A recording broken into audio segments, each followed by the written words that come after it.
10 ఏళ్లలో TRS party అధికారంలో ఉన్నప్పుడు ఇదే భారతీయ అఖండత ఐక్యత కోసం స్వర్గీయ ప్రధానమంత్రి రాజీవ్ గాంధీ చార్మినార్ నుండి సద్భావన యాత్రకు శ్రీకారం చుట్టారని టీపీసీసీ అధ్యక్షులు ఎమ్మెల్సీ శ్రీ బొమ్మ మహేష్ కుమార్ గౌడ్ పేర్కొన్నారు. సామాజిక సామరస్యం, మత సామరస్యానికి రాజీవ్ గాంధీ చేసిన కృషి ఎప్పటికీ మరవలేనిదని అన్నారు. ఆయన చూపిన మార్గం నేటి యువతకు స్ఫూర్తిదాయకమని, దేశ ఐక్యతకు ప్రతీకగా సద్భావన యాత్ర నిలిచిందని తెలిపారు. ఇప్పటి నుంచి ఇప్పటి వరకు రాజీవ్ గాంధీ గారు ఈ దేశ అఖండత కొరకు, ఐక్యత కొరకు చార్మినార్ నుండి, చరిత్రాత్మక చార్మినార్ నుంచి సద్భావన యాత్ర ప్రారంభించిన రోజున నేను రాష్ట్ర ఎన్ఎస్యు అధ్యక్షుడిగా ఉన్నాను. ఆనాడు యాత్రలో పాల్గొనే అవకాశం దొరికింది.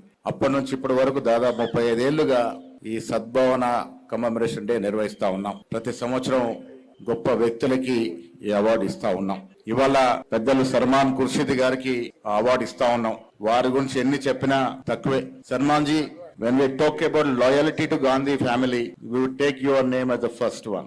गांधी जी की वफादारी की अगर बात करते तो सलमान जी सामने लाइन में रहते हैं.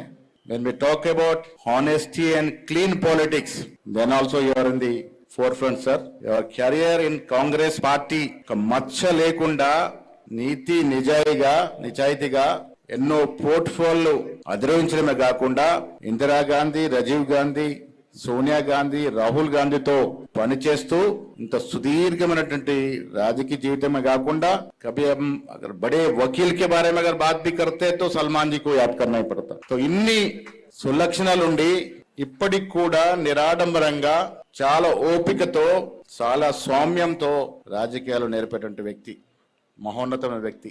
నిజంగా గొప్ప వ్యక్తికి వల్ల అవార్డు ఇచ్చుకుంటా ఉన్నాం.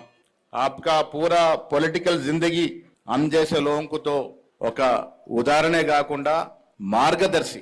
ఆయన జీవితం అంతా చూసుకుంటే కూడా మత్స, నిర్లక్ష్యము, తొందరపాటు ఏది లేకుండా స్వచ్ఛమైన రాజకీయాలు నడుపుతూ వచ్చినారు.